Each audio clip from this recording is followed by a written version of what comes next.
नमस्कार, स्वागत है आप सभी का आपके अपने YouTube channel the PCM vision में। तो दोस्तों, आज के इस वीडियो में हम लोग डिस्कस करने वाले हैं क्लास 10 साइंस के 40 PBI वायरल क्वेश्चन को, जो आपके एग्जाम की दृष्टि से काफ़ी महत्वपूर्ण रहने वाला है। तो आप सभी लोग वीडियो के अंत तक बने रहें और अगर यह वीडियो पसंद आए तो आप अपने दोस्तों के बीच जरूर शेयर करिएगा। तो चलिए बिना टाइम वेस्ट किए हुए हम लोग पहले क्वेश्चन की ओर बढ़ते हैं। तो पहला क्वेश्चन है आप लोगों के बीच कि यदि आपतित किरण और परावर्तित किरण के बीच जो है 90 डिग्री का कोण बनता है तो परावर्तन कोण का मान क्या होगा। जैसे ये आपका हो गया आपतित किरण, ये परावर्तित किरण, ठीक है, बीच में अभिलंब हो गया। अब बोल रहा है कि इन दोनों के बीच जो है टोटल 90 डिग्री का कोण बन रहा है, ठीक है। तो परावर्तन कोण का मान कितना होगा। परावर्तन कोण ये आपका अभिलंब और परावर्तित किरण के बीच बनेगा, यानी आपसे जो है ये कोण पूछ रहा है और टोटल 90 डिग्री बन रहा है, तो दोनों का मान बराबर होता है, यानी 45 डिग्री होगा। आंसर आपका सही, ठीक है। नेक्स्ट क्वेश्चन देखिए, ध्रुव और वक्रता केंद्र को मिलाने वाले रेखा को हम लोग क्या बोलते हैं। तो ध्रुव और वक्रता केंद्र को मिलाने वाले रेखा को हम लोग मुख्य अक्ष बोलते हैं, ठीक है।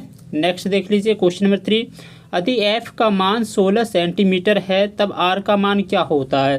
एफ बराबर क्या होता है, r/2। एफ का मान दे रहा है 16, ठीक है, r/2। तो आर का मान यानी वक्रता त्रिज्या का मान कितना हो जाएगा आपका 32 सेंटीमीटर, ठीक है। नेक्स्ट क्वेश्चन देखिए, किसी अवतल दर्पण में वस्तु को कहाँ रखा जाए ताकि उसका सीधा और आवर्धित प्रतिबिंब बनेगा, ठीक है। अवतल दर्पण के लिए कंडीशन दिया है कि कहाँ पे रखें ताकि सीधा और आवर्धित प्रतिबिंब बनेगा। तो सही आंसर इसका ध्रुव और फोकस के बीच में, ध्रुव और फोकस के बीच में रखेंगे तो आपका जो है सीधा और आवर्धित प्रतिबिंब बनेगा। नेक्स्ट, उत्तल दर्पण का प्रयोग निम्नलिखित में से किस वस्तु में किया जाता है।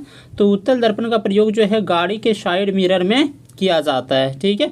गाड़ी के हेडलाइट में, सूक्ष्मदर्शी में, या अपना चेहरा देखने के लिए। चेहरा में तो समतल दर्पण ही होता है, गाड़ी और सूक्ष्मदर्शी में आपका जो है वो अवतल दर्पण का उपयोग होता है। नेक्स्ट क्वेश्चन देखिए, जल में सिक्का डालने पर वह अपनी वास्तविक स्थिति से ऊपर उठाई देता है, ठीक है। यह प्रकाश की किस घटना को दर्शाता है कि जल में आप जो सिक्का डालते हैं वो थोड़ा सा ऊपर दिखाई हुए देता है, या फिर जो छड़ी रहता है वो थोड़ा टेढ़ा दिखाई देता है, ठीक है, या तारों का टिमटिमाना। तो जहाँ पे जैसे धोखा वाला बात होगा, ठीक है, जो आपको धोखा देगा वो आप समझिएगा कि वो प्रकाश का अपवर्तन ही होगा, ठीक है। तो इस तरह से जो है 6 का आंसर नंबर बी सही हो गया।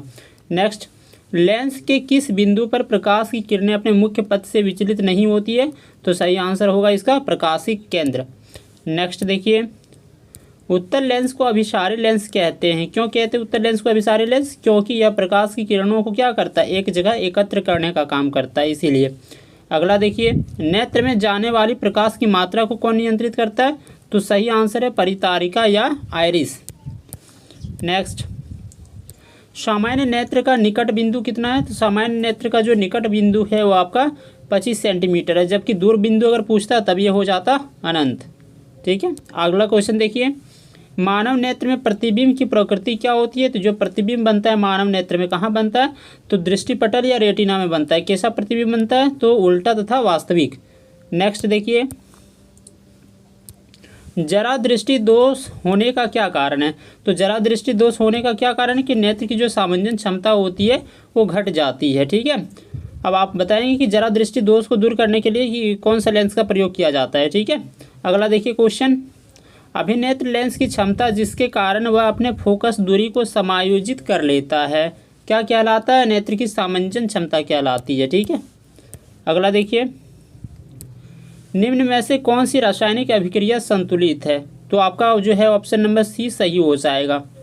जैसे आपका 3 Fe है, 3 Fe है, इधर 4 ऑक्सीजन है, इधर भी 4 ऑक्सीजन है, 4 दूना 8 हाइड्रोजन, इधर भी आपका 8 हाइड्रोजन। तो आपका 14 का जो है सी सही होगा। नेक्स्ट देखिए, दिए गए समीकरण में किस पदार्थ का उपचयन तथा अपचयन हो रहा है। तो जहाँ से पदार्थ हट रहा है उसका अपचयन होगा, जहाँ से ऑक्सीजन हट रहा है।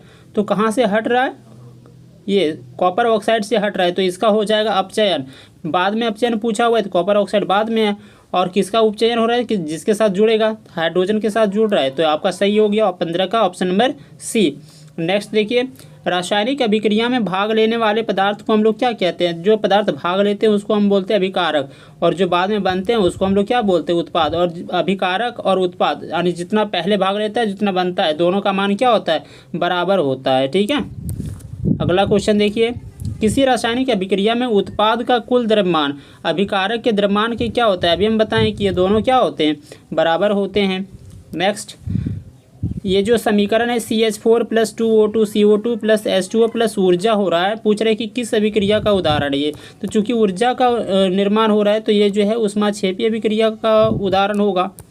नेक्स्ट, ये प्लस अम्ल, ठीक है, लवण प्लस कार्बन डाइऑक्साइड जल, तो कोई जो है अम्ल से अभिक्रिया करके क्या दे रहा है? लवण दे रहा है, कार्बन डाइऑक्साइड और जल दे रहा है। ठीक है, तो पूछ रहा है कि इनमें से क्या सही है? अम्ल से होगा नहीं, क्षार से भी नहीं होगा। सही आंसर है इसका कार्बोनेट। नेक्स्ट देखिए, निम्नलिखित में से किस पदार्थ में नीला पत्र डालने पर वह लाल नहीं हो जाएगा? तो नीला को लाल कौन करता है? अम्ल करता है। अब आपको पहचानना है कि इनमें से कौन अम्ल नहीं है, तो आपका ऑप्शन नंबर ये ही दे रखा हुआ है, ये सोडियम हाइड्रोक्साइड, ये तो क्षार है। नेक्स्ट देखिए, दिए गए किस लवण में जल का क्रिस्टलीकरण मौजूद है? यानी किसमें जल एक तरह से मौजूद है? Option number C. ठीक है, अगला देखिए, जल की अस्थायी कठोरता को दूर करने में किस लवण का प्रयोग किया जाता है? तो इनमें से तो कोई ऑप्शन सही नहीं है आपका, लेकिन यहाँ पे अगर ऑप्शन बी में Na2CO3 रहता तो ये सही हो जाता, यानी सोडियम कार्बोनेट, जिसको हम लोग धोने वाला सोडा भी बोलते हैं वो। ठीक है, नेक्स्ट देखिए, जल की उपस्थिति में हाइड्रोक्लोरिक अम्ल जो है अपना अम्लीय गुण प्रदर्शित करता है। जल की उपस्थिति में जो है हाइड्रोक्लोरिक अम्ल क्या करता है? अपना अम्लीय गुण प्रदर्शित करता है। क्यों? क्योंकि उसमें H+ आयन उपस्थित रहता है, इसीलिए। नेक्स्ट, पदार्थ ABCD का pH मान जो है 2, 4, 7, 14 है। पूछ रहा है कि यह पदार्थ कौन क्षारक है? इनमें से कौन क्षारक है? तो जिसका pH मान 7 से अधिक होगा वो क्षारक होगा। 7 से अधिक किसका है? ऑप्शन डी, यानी पदार्थ डी का जो है इसमें pH मान आपका 14 है, इसलिए यह क्षारक होगा। अच्छा, ये जो चित्र है, ठीक है, ये प्रकाश, सूर्य का प्रकाश हो रहा है और यहाँ पे सिल्वर क्लोराइड है, तो आप लोग जो है कमेंट में बताएंगे कि ये किस प्रकार की अभिक्रिया का उदाहरण है। नेक्स्ट, भोजन एवं अन्य पदार्थों को शरीर में एक जगह से दूसरी जगह तक ले जाने के लिए कौन सा प्रक्रम उत्तरदायी है? तो भोजन एवं अन्य पदार्थों को जो है शरीर में एक जगह से दूसरी जगह तक ले जाना है, ठीक है, तो कौन सा प्रक्रम उत्तरदायी है? इसका भी आंसर आप लोग कमेंट बॉक्स में करिए। तब तक हम लोग अगला क्वेश्चन देखते हैं, क्या इसका आंसर पोषण होगा या संवहन होगा? ठीक है, आप लोग आंसर करेंगे। नेक्स्ट देखिए, तब तक, प्रकाश संश्लेषण में निम्नलिखित में से किस पदार्थ की आवश्यकता नहीं होती है? प्रकाश संश्लेषण में किस पदार्थ की आवश्यकता नहीं होती है? जल की आवश्यकता होती है, कार्बन डाइऑक्साइड की होती है, क्लोरोप्लास्ट या क्लोरोफिल का होता है, लेकिन कार्बोहाइड्रेट का नहीं होता है, क्योंकि कार्बोहाइड्रेट जो है वो आपका प्रकाश संश्लेषण क्रिया के बाद बनता है, यानी एक तरह से ये उत्पाद है। नेक्स्ट, मनुष्य में किस प्रकार का पोषण होता है? तो मनुष्य में जो है एक प्रकार का प्राणी समभोजी पोषण होता है। स्वपोषी पोषण किस में होता है? तो पादप में होता है। मृतजीवी पोषण किस में होता है? तो कवक में होता है। मृतजीवी पोषण किस में होता है? कवक में। परजीवी पोषण जो हो गया आपका, जो दूसरे जीवों पर निर्भर करता है। और प्राणी समभोजी है तो प्राणी में मनुष्य आ जाएगा। नेक्स्ट देख लीजिए, वसा के पाचन के लिए कौन सा एंजाइम उत्तरदायी है? तो वसा के पाचन के लिए जो है आपका लाइपेज नामक एंजाइम उत्तरदायी है। और टाइलिन एंजाइम कहाँ से निकलते हैं? तो लार से ना। अगला देखिए, श्वसन प्रक्रिया में जो है ग्लूकोज का पायरुवेट में टूटना कहाँ होता है? तो ग्लूकोज का पायरुवेट में टूटना कहाँ होता है? कोशिका द्रव्य में होता है। नेक्स्ट, पौधों में पत्तियों द्वारा बने हुए भोजन का संवहन किसके द्वारा होता है? तो बने हुए भोजन का संवहन जो होता है फ्लोएम के द्वारा होता है, जाइलम के द्वारा जल और खनिज लवण का होता है। नेक्स्ट, किसी जीव को अपना अस्तित्व बनाए रखने के लिए कौन प्रक्रिया आवश्यक है?